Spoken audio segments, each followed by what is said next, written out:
Let's face it, we're all pushed for time, and hobbies like making art are the first things to suffer when life gets busy. So stay tuned for 6 tips that have helped me make more artwork in less time.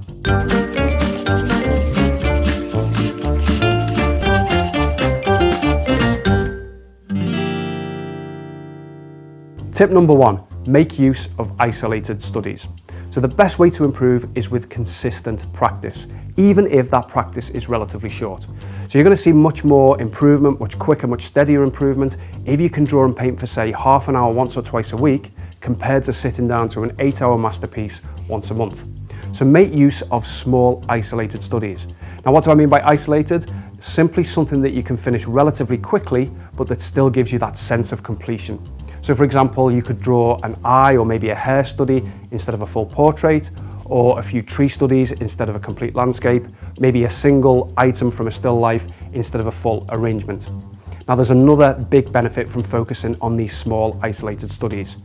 If you mess up a small study, it doesn't matter, and you know that, so it takes all of the pressure off. That then lets you create with greater freedom, more confidence. If you go for that masterpiece every time, it creates this underlying tension from fear of messing things up, especially after you've invested so much time and effort into getting set up. Tip number 2, try drawing with charcoal, carbon, or very soft graphite pencils only. So these images were all created with a single carbon pencil or a very soft graphite pencil like an 8B. Now they're not photorealistic, but a single pencil doesn't stop you from creating a nice range of values, textures, and details. Now what charcoal, carbon, and those soft graphite pencils will stop you from doing is getting caught up in too much intricate detail and shading. They're not going to hold a sharp point like the H-range, the harder H-range pencils will do, so you can't get too fussy. And you can also cover larger areas with your shading much more quickly than you will with your graphite pencils. That's going to save you a ton of time.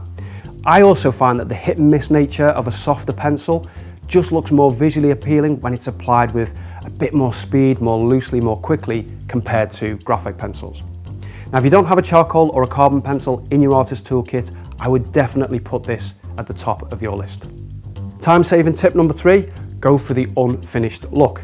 Now, some of the most eye-catching drawings and paintings that you'll see combine this area of really high and worked up detail with very loose sketchy marks around the outer edges. From a time-saving point of view, this is brilliant because it means you can focus the majority of your time and energy on just one small area and then get really fast and really loose and expressive across the rest of the image. So this ballerina lesson that I created with a charcoal pencil is a classic example. It was inspired by Degas, and I spent 70% or more of the total time on just the face and the upper body. The skirt and the rest of it was basically about 2 minutes, and I just didn't bother with the legs at all.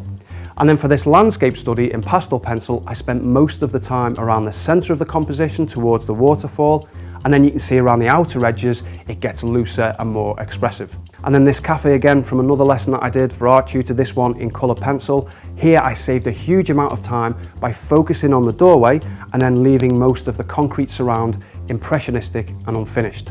And that's the key to this style. If you spend most of your time on the focal point, and then as you move away you get looser and sketchier, not only will this reduce the overall time significantly, you can actually end up with something that is more interesting, more visually appealing. So time-saving tip number 4 is to block large shadow shapes, large shadow areas in first. So for a long time, I used to carefully shade my drawings 1 square inch at a time. I'd look at all the detail within that area and I'd render it to completion. But when I loosened things up, what I found was that blocking in all of the large shadow shapes first and separating those shadows and lights, but ignoring any of the details within those shadows, really sped things up. You just have to make sure that when you block your shadow shapes in, you don't go too heavy initially. Now, once you've separated all those shadows and all those lights and you've created your shadow areas, you can then go back into them with both your eraser and your stronger, darker pencils to bring up the detail within those shadow areas. This is a much quicker process than focusing on one small area at a time. And it's similar to the way that an oil or an acrylic painter or a watercolorist would build up those paintings in larger layers, focusing on the whole instead of the small parts.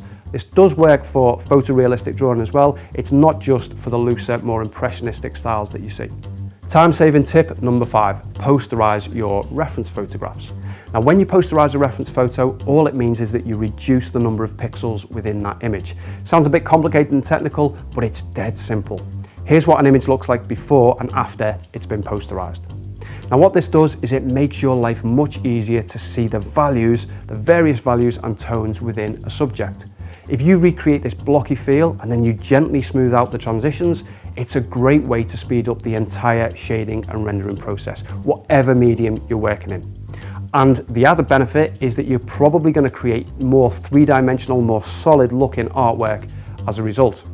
Now, there's a free online tool that you can use to quickly posterize any reference photo, and you'll find a link to it in the description to this video and a short step-by-step guide for using and accessing that tool. So my final time-saving tip number 6, is to give yourself a time limit and then stick to it.